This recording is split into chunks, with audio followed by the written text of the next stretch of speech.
बिलासपुर से हैं, आवासीय नगर की रहने वाली हैं, जिन्होंने वो पत्र लिखकर भेजा।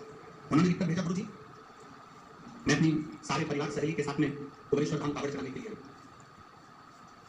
अब कुबेरेश्वर धाम कांवड़ चढ़ाने के लिए मैं जब पहुंची तो कुबेरेश्वर धाम कांवड़ के लिए हम पहुंचे तो बहुत भीड़ हम भी कांवड़ लेकर चले और जाकर जब हमने कुबेरेश्वर धाम पर मकारे पर चारों तरफ लगे थे कंकर शंकर के, उनको हमें जलना चढ़ाते हुए हमने कांवड़ उनको दी। उन्होंने दोनों लोटे का जल, दोनों पात्र का जल, दोनों लोटे का जल शिव जी पे चढ़ा दिया और हमारा लोटा हमको खाली कर दिया।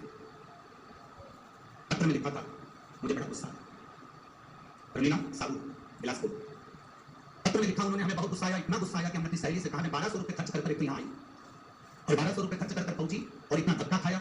इतना धक्का खाने के बाद बाबा को जल चढ़ाया और जल चढ़ाने के बाद वो सिवा वाला महाराज ने कहा था, गुरुजी ने कहा था कि एक लोटे का थोड़ा सा जल अपने घर लेकर जाना और उसको अपने परिंदे के पास, अंडे के पास एक कटोरी में उसको चढ़ाना था। पर मेरा तो पूरा जल वहां चढ़ गया, अब मेरे को जल नहीं मिला, मेरा तो 1200 रुपए खर्च हो गए। इतना मेहनत करी, इतनी दूर से आई, इतनी तकलीफ होगी और इतना मेला ठेला में पहुंची, उसके बाद भी मुझे जल नहीं मिला। और वो गुस्सा होकर दोनों लोटे को वहीं पर पटक कर, गुरुजी मैं वहीं पर पटक कर और डंडा भी नहीं पटक कर और मैं स्टेशन चली गई। स्टेशन गई मेरी सहेलियों के साथ में अपनी गाड़ी में, ट्रेन में, जिसका रिजर्वेशन करा के आई थी।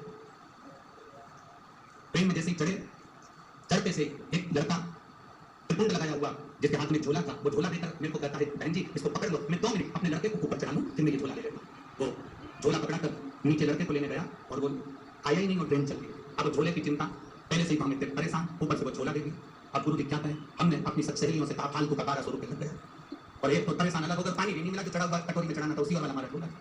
अब वो झोला पकड़ा कर, वो झोला लेकर गुरुजी हम बिलासपुर आ गए और बिलासपुर में हमारे बच्चे लोग झोले का काम आए, किसका लिया है तो मैंने कहा देख ले उसका एड्रेस या कोई आईडी प्रूफ होगा तो भेज देंगे। जब झोले को खोला तो गुरुजी उसमें जय महाकाल लिखा हुआ एक लाल कपड़ा था, उसमें 1200 रुपये बंधे हुए थे, एक लोटे में पानी रखा हुआ था, एक लोटे में पानी रखा हुआ था और लोटे के पास में पुष्टे पर, एक कागज पर पुष्टे पर एक लाइन लिखी हुई थी, तो अपने पिता से रूठ कर क्यों जा रही है, वापस जल्दी आना। बस वो लोटा और वो 1200 रुपये था।